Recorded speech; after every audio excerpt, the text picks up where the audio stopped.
This video is for you if you have been on the twin flame journey for quite a long time now and you are still not together with your twin flame. I have been with my twin flame now since 2018, and we first met in 2015. Then we had the bliss phase in 2016 and separation phase from the fall at 2016, and we came back together in 2018 and I got pregnant. Then we have a 4-year-old son right now. I created this video to enlighten you about things you probably won't hear very much about anywhere else, because as far as I know, been searching Quora, YouTube for so many hours, nights, days. You can probably relate if you have been chasing your twin flame, getting all this knowledge, and there are very few people talking about what happens when you come back together. Excuse me, my English, that's not my first language. I'm from Norway. So what happens when you reunite, and do you really have to heal all of you to reunite? And do your twin flame need to heal all of them to be with you? This is some questions that I will answer in this video. And of course, every journey is not the same, so you have your individual journey. But what I was starting this sentence with to tell you is that what's happened when you are coming back together in reunion may not be the things that you visualize, you hope for, you dream about. It actually might be a hell lot of pain. And the reason why I'm telling you this is because it's so easy to get caught up in this illusion idea of the perfect person, your twin flame. Of course, our twin flame are perfect match to us. Of course they are, but the relationship in itself may not be the blissful fairy tale movie that you might imagine it to be. Well, I did. I imagined if I only got him, everything would be perfect. When in fact that in my separation phase in 2016 and 2017 until the spring of 2018, I was actually living in bliss. I was healing myself through coaching and healing and past life trauma, past life regressions, and I did all the inner work that I could possibly do. I did a lot of yoga to release trauma from my body. So I was living in this super high frequency, was eating clean and working out, doing all the things in the book. The book says that you are supposed to do. And I was feeling very, very amazing. I was feeling so good. And what happened when we came back together? Well, I surrendered. I surrendered to faith, to God, to everything. I surrendered to the fact that He was not the answer to all of my prayers, that He was not the reason why I was happy, and He was not on this pedestal that I was putting Him on for all this time, crying, longing, I surrendered into that, and I was in this complete bliss. It was just everything floating, and everything in my life was going so great. And then we came back together. Of course, when you get pregnant, you get nausea and you get tired, and yes, so that was a natural cause, but it was also a metaphysical cause reason, and that was something that I can see really clearly now after all this time, that if I were here on this frequency in my body, in my 3D body, and he actually had a very awakened mind, but he had so much trauma in his body. He has a lot of childhood trauma, and so did I, but I healed most of it before we came back together. But it was like our energy merged and we came here. It's like this here. We were not in balance. We were here. I was still pretty high in frequency, and I actually pushed him up to frequency, but the emotional trauma that I thought that he would get rid of if he came with me, because I knew coaching and I knew healing and I knew all these things, all the spiritual law of attraction, I thought that I could really put him high, but I was wrong. He actually, our energy together smacked us both down to 3D consciousness again, and this includes a hell a lot of resistance, because I needed to get a regular job again. I could not live the dream life that I was living with just working online, working on phone, working from home, because our finances was like, what the fuck happened with that? Like, I was having a super good financial life, and it took only a few months before we didn't have much money. When I went back to my old job, my frequency was just bam, even more down. And I was not living in alignment. I couldn't take care of myself the way I did before. I had no energy. I was exhausted. And then there were troubles with my daughter, because I have a daughter from another relationship.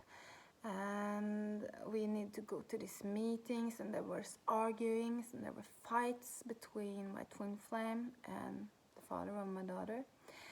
And yeah, my house burned down. Did I say that? Well, actually that was before we reunited, but it was a part of the phase that was leading up to us reuniting. And yeah, well, life took me from from bliss to real pain. Our son came to this world with what you say in English, reflux acid.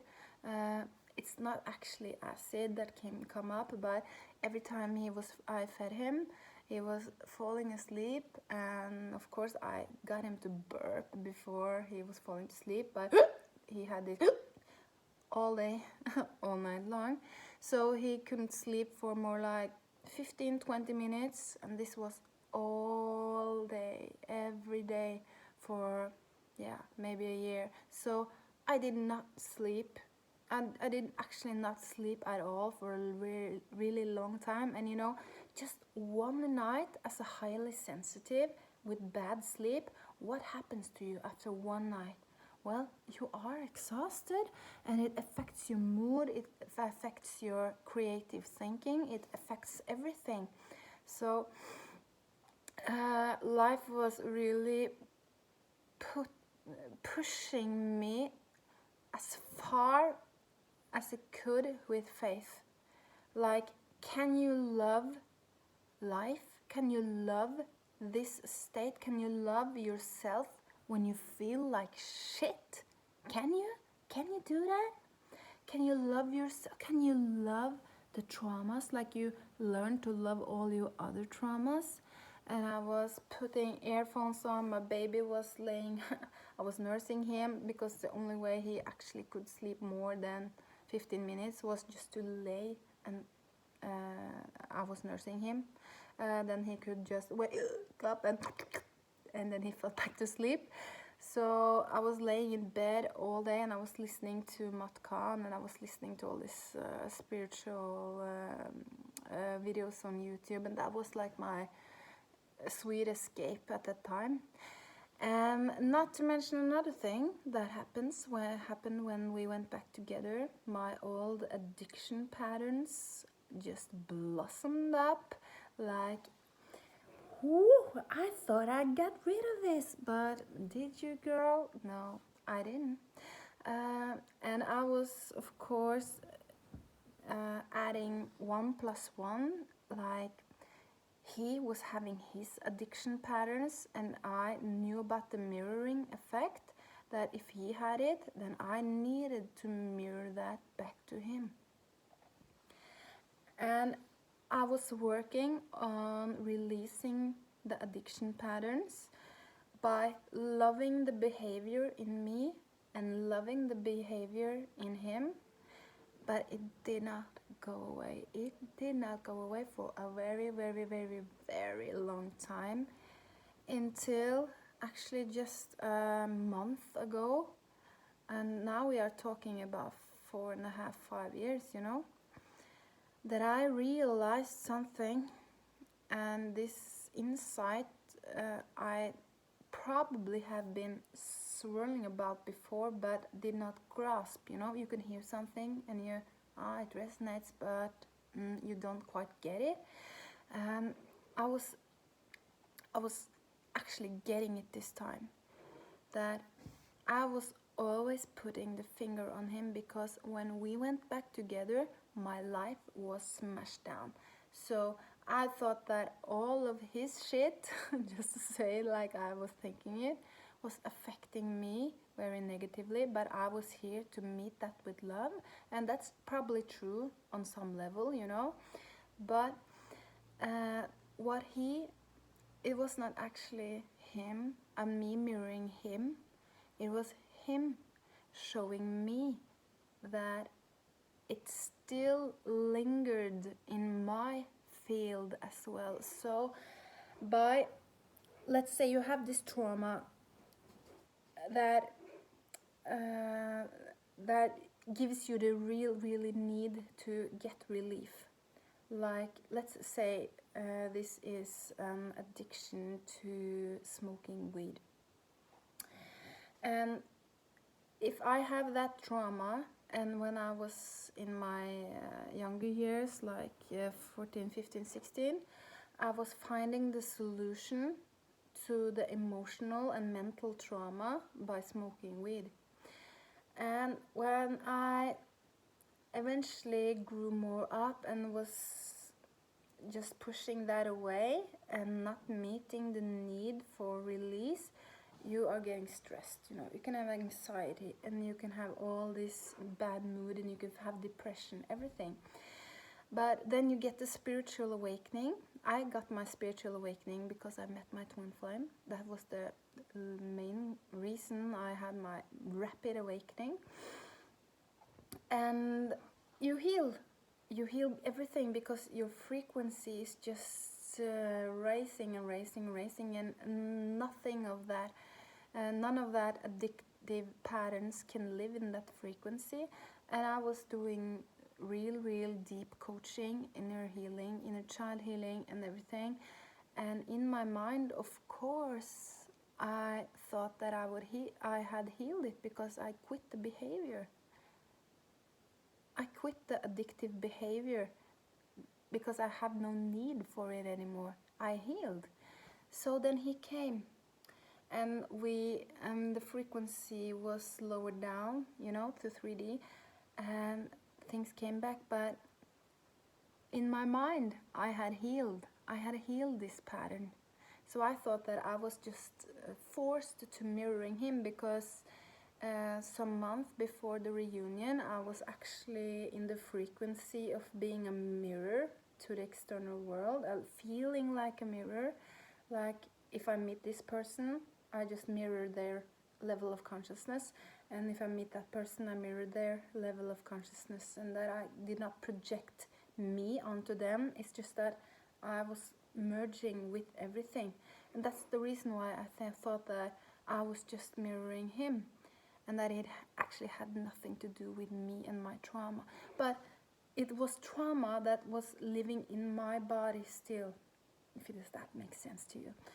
And the way he healed me completely is by exposing me to the trauma and showing me my behavior again and again and again, but with the frequency and and the level of consciousness rising, you can see things more from a higher and higher perspective.